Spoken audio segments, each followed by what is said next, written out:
Thank you so much for that introduction, and I'd like to thank the organizers for having me here today to talk about our work at EmitBio. So today I hope to show you data that will identify the preclinical identification of visible light wavelength and dosing regimen as a host cell response modulator, particularly focusing on the fact of how wavelength of light and the dose of light impacts the immune response. Additionally, following that filtering down of wavelength and dose, we use that to identify visible light as a variant agnostic measure against SARS-CoV-2 by stopping cell entry and stopping viral replication in productive infection models. So as a background of EmitBio, EmitBio is an operating subsidiary of NoBio LLC. We're based in Morrisville, North Carolina.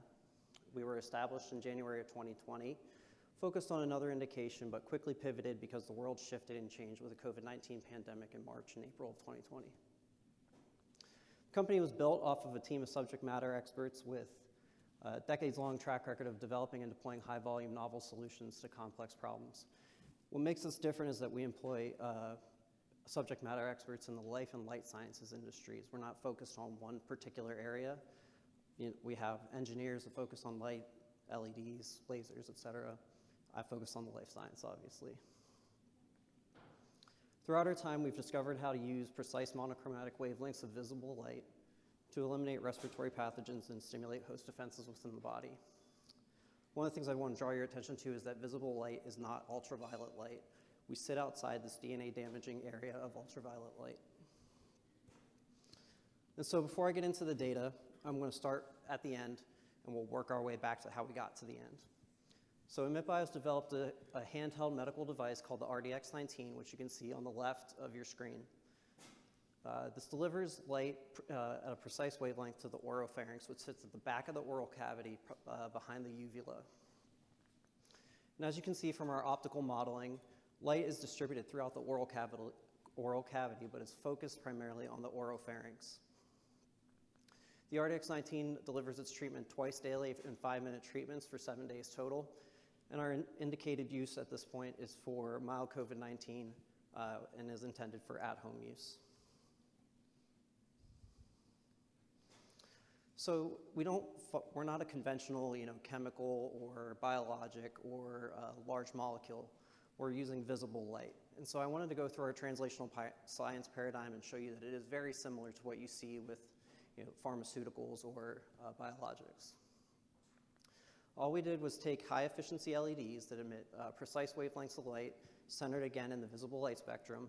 What I'll be presenting today is within the high-energy blue, indigo, violet area of the spectrum.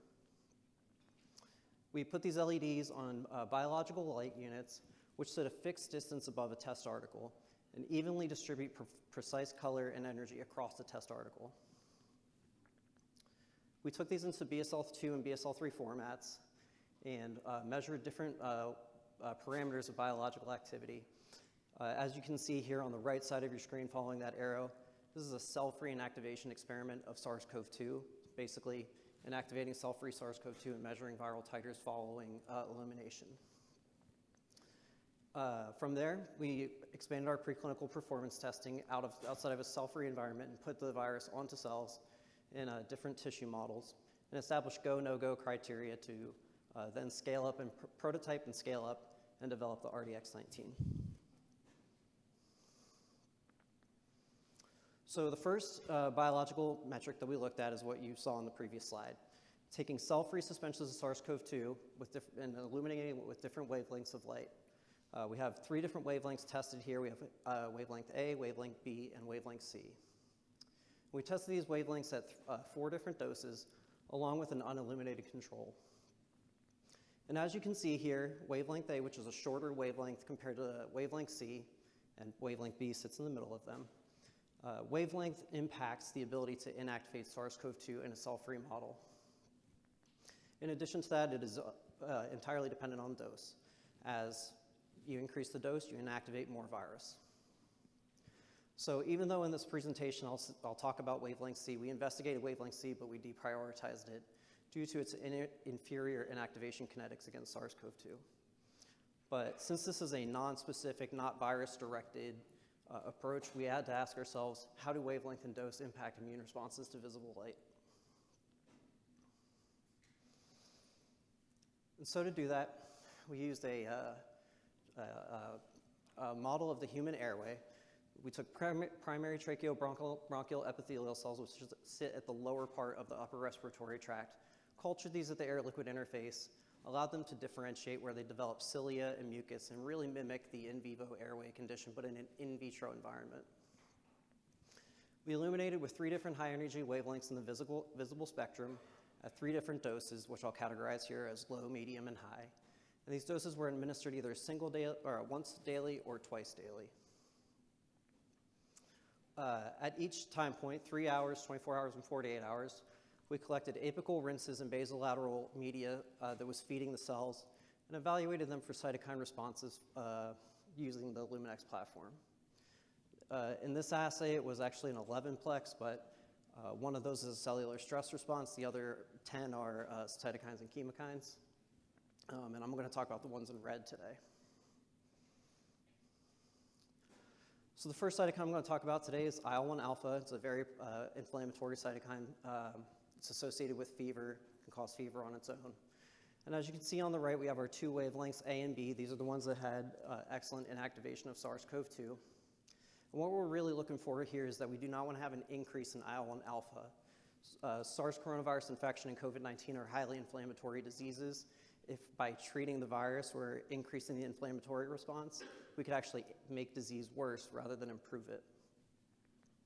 And so based on this information, you can see that we deprioritized multiple dosing regimens within wavelength A and wavelength B. Particularly the high bi-daily dosing appears to be super inflammatory regardless of wavelength.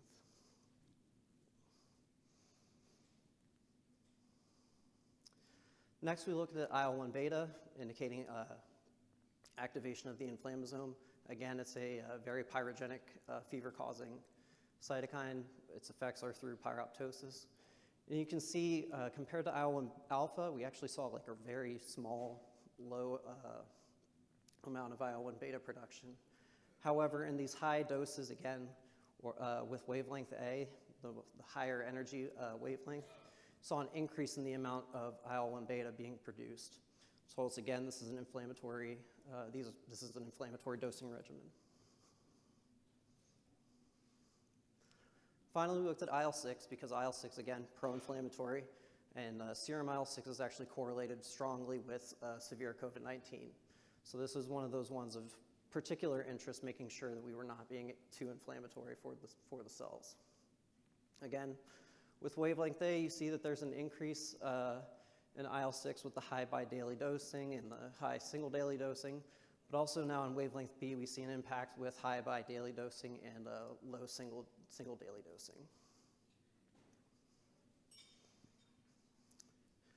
So the final thing that we looked at was caspase-3. It's an apoptosis marker, but we measure extracellular caspase-3. We've obtained preclinical data that shows that this actually pretty strongly correlates with other markers of cell viability and cytotoxicity. So if you see more caspase-3, the cells are less likely to survive. And the extracellular caspase-3, the cells are less likely to survive. And we did this because we're seeing these reductions in cytokines, and we're excited about what we're seeing, but if we're just killing the cells and that's why they're not secreting cytokines, it's not an effective antiviral. So when we look at caspase-3, the only major differences that we saw, or the only major signatures that we saw were, again, in these highly pro-inflammatory dosing regimens, the high bi-daily dosing, the high single daily dosing for both wavelength A and wavelength B. And interestingly, for wavelength B, if you look at the control line, which is in black, you can see several of these doses actually decrease the amount of caspase-3, suggesting that these are, they're cutting the amount of caspase-3 in the extracellular environment, suggesting it's not stressful to the cell. So that's a lot of data. So just going through the candidate selection. We deprioritized wavelength C due to its inferior inactivation kinetics of SARS-CoV-2. In addition, I didn't show it here, but it actually had a really weak impact on the immune response to the point that we actually saw no changes at all, no matter the dosing regimen. So it followed the control completely perfectly, so we're not even sure that was activating the cells. We deprioritized wavelength A for different reasons, primarily that it has a high induction of pro-inflammatory cytokines and is significantly associated with cellular stress. From our data, we decided to prioritize wavelength B medium dose twice daily because it provided comparable SARS-CoV-2 inactivation kinetics to wavelength A. In addition, it reduced the production of pro-inflammatory cytokines and reduced cellular stress relative to the control. Excuse me. So I can now share that wavelength B is actually 425 nanometers. This sits within the violet and indigo portion of the visible light spectrum, has very minimal overlap into the UV space. It's almost entirely visible light. And we wanted to compare whether or not 425 nanometer light was able to exert the effects that we saw previously. As the SARS coronavirus pandemic raged on, new variants emerged that picked up mutations associated with transmissibility and evasion of immune responses. So as you can see on the left here in our cell-free experiment, from the early WA1 strain, which was isolated in Washington in early 2020, all the way through the Omicron variant, we see a consistent dose-dependent reduction in viral titer following illumination with light. In comparison with bamlanivimab, which is a monoclonal antibody that was developed against WA1 or an early case of SARS coronavirus 2, we saw effective neutralization of WA1 and alpha by bamlanivimab, but did not see this by the beta, gamma, or delta variants, indicating that 425 nanometer light is resistant to changes or mutations within the virus. Excuse me. So at the risk of developing just a fancy type of mouthwash, we wanted to investigate the virus within a productive infection model. And so again, we took this primary tracheobronchial epithelial cell culture that was differentiated, developed cilia and mucus. This model has been used for the preclinical evaluation of remdesivir and Paxlovid and molnupiravir. This allows us to evaluate our light in comparison to authorized or approved drugs. We inoculated cultures with SARS-CoV-2 for 2 hours and started by daily dosing at 3 hours, where the second daily dose was administered at 8 to 10 hours following the first dose. At 24, 48, and 72 hours, we collected apical washes for viral titer enumeration via plaque assay and administer the dose. Importantly, considering 425 has its own cell-free inactivation, these rinses were collected prior to illumination to limit the confounding factor of cell-free inactivation by the light itself. And as you can see, using these representative images from the beta, delta, and Omicron variants, beta characterized by its increased immune evasion, delta characterized by immune evasion and transmissibility, and Omicron characterized by just everything. You can see that we had a significant reduction in the viral titer at 72 hours by following treatment with 425 nanometer light at 32 joules per centimeter squared twice daily. Now, to ensure that we weren't just killing cells, and that's why viral titers were dropping, we illuminated time ash on infected controls and measured viability via MTT assay and had about 100% viability in these controls, indicating that we had an effective antiviral against SARS-CoV-2 in a productive infection model. So the takeaway from this and how the Luminex platform has really helped us understand light, or understand visible light as an antiviral, and how does visible light energy work. What I want everybody to remember is that light is just energy. It's photons that penetrate a surface. And when these photons are taken up by the cell or enter the cell, they interact with other molecules within the cell, such as flavins or porphyrins, which lead to the generation of other molecules, including reactive oxygen species and nitric oxide. This can lead to an antiviral state, including stress on the endoplasmic reticulum, which impairs RNA translation into protein. And so when SARS coronavirus is an RNA virus, a single-stranded RNA virus, so it's pretty much always translated as soon as it enters into the cell. So if you have this antiviral state developed, the virus can't replicate as well. But our antiviral light mechanism, it does not stop there. As I showed you with cell-free inactivation, we actually prevent the virus from binding to the cell. There's an effect that happens on the viral spike protein that prevents its ability to bind to ACE2 and enter the cell.